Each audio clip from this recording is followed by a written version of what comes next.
তো আজকে সকালে ব্রেকফাস্টে খাচ্ছি এক গ্লাস ছাতুর শরবত। আর ছাতুর শরবতটা আমি বানাই একটু চিনি অ্যাড করে, এছাড়া আর কিছুই দিই না। আর এটা আমার এভাবে খেতেই সবচেয়ে বেশি ভালো লাগে। তারপর ব্রেকফাস্ট করার পর মা আমাকে বলল যে ঘরগুলোতে একটু ঝাঁট দিয়ে ভালো করে পরিষ্কার করে দিতে। তো আমি সেটাই করতে এখন লেগে পড়েছি। তারপর দুপুরবেলা স্নান টান করে আজকে তাড়াতাড়ি ফ্রেশ হয়ে নিয়েছি। দেন দুপুরবেলা লাঞ্চ করব। আর আমি যখনই লেমন রাইস খাই তার সাথে এরকম এক বাটি করে টক দই নিয়ে নিই। তারপর বিকেল হতে না হতেই আমি পাখিদের ঘরে নিয়ে চলে এসেছি, কারণ সন্ধেবেলায় আমরা ওদেরকে আর বারান্দায় রাখি না, কারণ পাঁচিল টপকে যখন তখন বিড়াল চলে আসে, তো সেটা একটা ভয়ের ব্যাপার থাকে।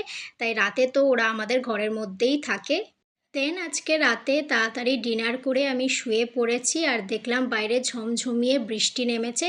আর আজকে তো আমি ঠিক করেছি বৃষ্টিটা এরকম ঘুমিয়ে ঘুমিয়েই এনজয় করব। তো আজকের জন্য এটুকুই।